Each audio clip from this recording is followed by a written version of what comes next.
دوستو السلام علیکم. امید ہے آپ لوگ خیریت سے ہوں گے. میں ڈاکٹر سید اقبال ابراہیم ہیوسٹن امریکہ سے آپ سے مخاطب ہوں. آج ہم ایک بہت ہی کامن ٹاپک کانسٹیپیشن یا قبض کے متعلق بات کریں گے، جو کہ ہماری اکثریت کا ایک بڑا مسئلہ ہے. اس سے زیادہ تر لوگ اپنی لائف ٹائم میں کسی نہ کسی وقت ضرور متاثر ہوتے ہیں. یاد رکھیں، ہماری اچھی صحت کے لیے ہمارے ڈائجسٹو سسٹم کا صحیح طور پر کام کرنا بے حد ضروری ہے. جن لوگوں کو قبض رہتا ہے ان میں اکثر سر درد، تھکاوٹ اور چڑچڑے پن کی شکایت رہتی ہے. ان کا موڈ اکثر خراب رہتا ہے اور وہ فریش فیل نہیں کرتے، چونکہ ہمارے برین اور انٹسٹینز کا ایک گہرا تعلق ہے. اسی لیے ان لوگوں میں نیند بھی ڈسٹرب رہتی ہے. اب آپ سمجھ گئے ہوں گے کہ یہ کتنا اہم ٹاپک ہے اور اس کے متعلق جاننا کتنا ضروری ہے. آج کی اس ویڈیو میں پہلے ہم بات کریں گے کہ کانسٹیپیشن یا قبض کسے کہتے ہیں، اس کی کیا وجوہات ہوتی ہیں اور ہم کن سادہ اور آسان طریقوں پر عمل کر کے بغیر دواؤں کے اس سے نجات حاصل کر سکتے ہیں. عام طور پر لوگ دن میں 1 سے 2 مرتبہ اسٹول پاس کرتے ہیں، لیکن کئی لوگ ایسے بھی ہوتے ہیں جن کو یہ حاجت ہر روز نہیں ہوتی، بلکہ اس کا ڈیوریشن بڑھ کر 2 روز میں 1 بار بھی ہو سکتا ہے. لیکن اس کا ہرگز یہ مطلب نہیں ہے کہ ان کو قبض ہے. یاد رکھیں، اگر کسی کو ہفتے میں 3 بار سے کم اسٹول پاس ہو تو اس کا مطلب ہے اس شخص کو قبض کی شکایت ہے. اگر آپ ٹوائلٹ میں 10 سے 15 منٹ بیٹھتے ہیں، زور لگانا پڑتا ہے اور ہارڈ اسٹول پاس ہوتے ہیں تو آپ کو قبض رہتا ہے. اب ہم بات کریں گے کہ قبض ہونے کی کیا وجوہات ہوتی ہیں اور وہ کون سے ایسے طریقے ہیں جن پر عمل کر کے ہم قبض سے چھٹکارا پا سکتے ہیں. Number 1، foods. ہمارے آج کل کے لائف اسٹائل میں جو بھاگ دوڑ ہے، اس میں نہ ہی ہمارے پاس کھانے کے لیے وقت ہے، بلکہ اکثر اوقات لوگ وقت کی کمی کے باعث جلدی میں باہر کا کھانا کھاتے ہیں، جس میں جنک فوڈز، فیٹی فوڈز اور پروسیس فوڈ شامل ہیں، جو کہ نہ صرف ہماری صحت کے لیے مضر ہیں بلکہ یہ کانسٹیپیشن کا ایک بڑا سبب بھی ہیں. اکثر لوگ صرف گوشت کھانے کو ہی ترجیح دیتے ہیں، جبکہ یہ بالکل درست نہیں ہے. ہمیں چاہیے کہ اپنی غذا کو بیلنس رکھیں، یعنی اپنے کھانوں میں ایسی غذاؤں کا استعمال بھی کریں جن میں فائبر کی مقدار زیادہ ہو، تاکہ ہم قبض سے دور رہ سکیں. آئیے جانتے ہیں وہ کون سی ایسی غذائیں ہیں جن میں فائبر زیادہ ہوتے ہیں. ویجیٹیبلز. سبزیوں میں بروکلی، گاجر، پالک اور ہرے پتوں کی سبزیاں شامل ہیں. فروٹس. پھلوں میں سیب چھلکے کے ساتھ، ناشپاتی چھلکے کے ساتھ، آڑو، اورنجز، انار، امرود، بیریز، کیوی اور ایووکاڈو شامل ہیں. لیگیومز. اس میں دالیں، بینس یا لوبیا اور چنے شامل ہیں. Whole grains. اس میں دلیا، براؤن رائس اور ہول گرین بریڈ شامل ہیں. Nuts and seeds. اس میں بادام، اخروٹ، چیا سیڈس، فلیکس سیڈس شامل ہیں. یہ تو تھی ان غذاؤں کی بات جن میں فائبر کی بڑی مقدار ہوتی ہے. اب میں یہاں کچھ مزید چیزوں کے متعلق بھی بات کرنا چاہوں گا جن کا استعمال قبض کے مریضوں کے لیے بہت فائدہ مند ہوتا ہے. آئیے دیکھتے ہیں وہ کیا ہیں. اسفاگول ہسک. اس کے متعلق آپ نے ضرور سنا ہوگا. یہ عرصہ دراز سے استعمال کی جا رہی ہے اور آج سائنٹیفک ریسرچ نے بھی اس کو ثابت کر دیا ہے. اس کو آپ دودھ کے ساتھ یا گرم پانی میں شامل کر کے بھی استعمال کر سکتے ہیں. Castor oil. 1 کپ گرم دودھ میں 1 چائے کا چمچہ کیسٹر آئل رات میں سوتے وقت استعمال کریں. یہ قبض میں بہت فائدہ مند ہے. جو لوگ پریگننٹ ہیں انہیں اس سے پرہیز کرنا چاہیے. فکس. انجیر. روزانہ 2 سے 3 انجیریں کھا سکتے ہیں، گرم دودھ میں شامل کر کے، یا اس کو رات میں بھگوئیں اور صبح کھائیں. قبض میں یہ بہت فائدہ کرتی ہے. لیمنز. صبح کے وقت نیم گرم پانی میں لیمن ڈال کر پینے سے بھی قبض کے مریضوں میں بہت افاقہ دیکھا گیا ہے. آپ چاہیں تو اس میں شہد کو بھی شامل کر سکتے ہیں. لوکی. لوکی اپنے ہائی واٹر کانٹینٹ اور فائبر کی وجہ سے ایک مقبول غذا ہے.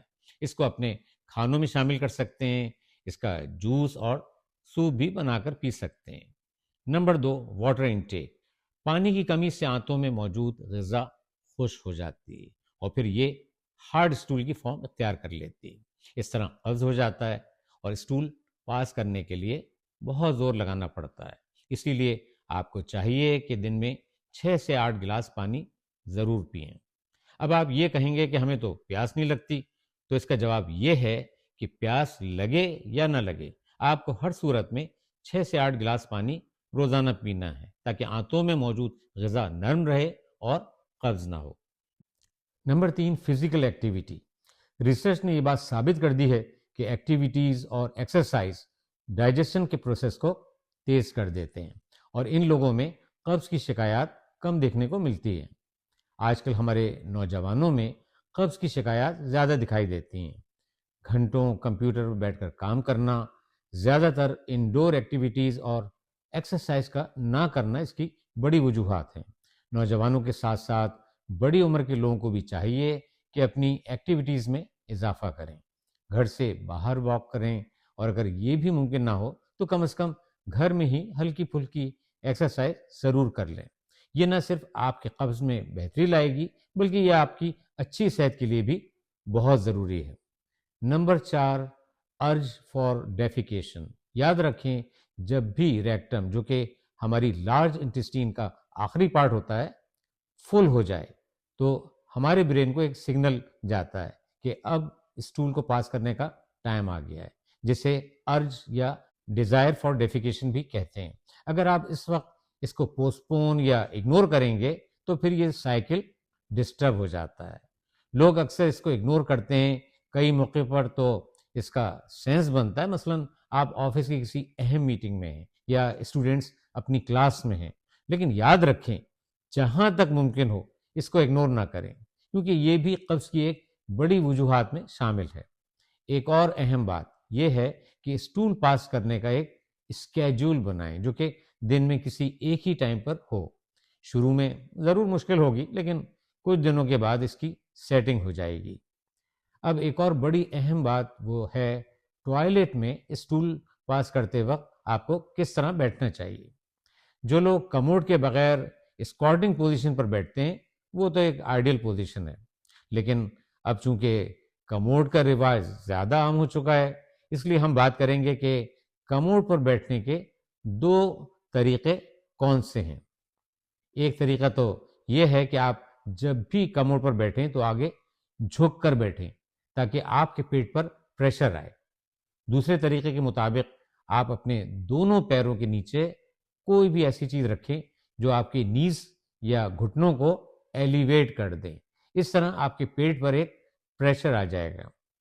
یہ دونوں طریقے جس کا میں نے ابھی ذکر کیا، اس سے پیٹ دبتا ہے، اسٹول آسانی سے پاس ہوتا ہے، اور آپ کو ایگزرشن بھی نہیں کرنا پڑتا، جو کہ قبض کے مریضوں کے لیے بہت فائدے کا باعث ہے۔ Number 5، stress, depression.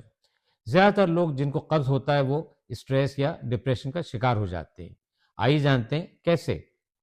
سیروٹونین ایک ایسا نیورو ٹرانسمیٹر ہے جو کہ 90% ہماری انٹسٹینز میں بنتا ہے، اور پھر یہ بلڈ کے ذریعے ہمارے برین تک پہنچتا ہے۔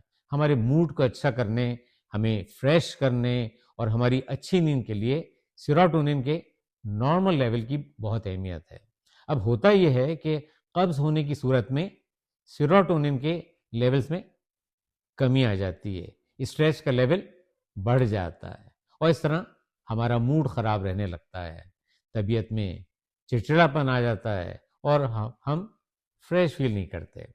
اب آپ سمجھ گئے ہوں گے کہ قبض سے نجات حاصل کرنے کے بعد آپ کیسا سکون محسوس کرتے ہیں، اور آپ کی طبیعت حشاش بشاش ہو جاتی ہے۔ یاد رکھیں، وہ تمام باتیں جن کا میں نے اوپر ذکر کیا ہے وہ سب بہت اہم ہیں۔ ان تمام باتوں پر 1 مہینے تک باقاعدگی سے عمل کرنے کے باوجود آپ کو قبض سے نجات نہیں ملتی تو آپ کو چاہیے کہ اپنے ڈاکٹر سے ضرور مشورہ کریں۔ Number 6، medicines. اب بات کرتے ہیں ان دواؤں کے متعلق جو اگر آپ کے استعمال میں ہوں تو ان کا سائیڈ ایفیکٹس کانسٹیپیشن کر دیتا ہے۔ آئیے دیکھتے ہیں وہ کون سی دوائیں ہیں جو قبض کر سکتی ہیں۔ Opioids, antacids, anti diarrhoeal, anti depressant, blood pressure medicines, iron supplements. اگر آپ کو ان میں سے کسی بھی دوا سے قبض ہوتا ہے تو آپ اپنے ڈاکٹر سے اس سلسلے میں رابطہ کر سکتے ہیں تاکہ وہ کوئی آلٹرنیٹ میڈیسن آپ کے لیے تجویز کر سکیں۔ Number 7، medical conditions. آئیے اب بات کرتے ہیں چند ان میڈیکل کنڈیشنز کے بارے میں جن میں قبض ہو جاتا ہے۔ ہائپوتھائرائڈزم، ڈائبٹیز، اریٹیبل باول سنڈروم IBS، انفلیمیٹری باول ڈیزیز IBD، پارکنسونزم، پریگنینسی۔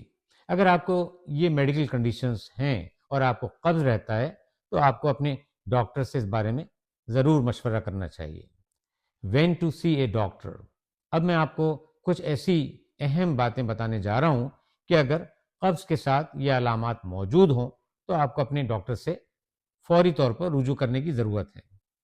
نمبر 1، پیٹ میں سخت درد ہو اور اس کے ساتھ بلڈ یا میوکس موجود ہو۔ نمبر 2، اگر آپ کی عمر 45 سال سے زیادہ ہے اور حال ہی میں آپ کی باول ہیبٹس میں تبدیلی آئی ہے، یعنی کبھی قبض رہتا ہے اور کبھی ڈائریا ہو جاتا ہے۔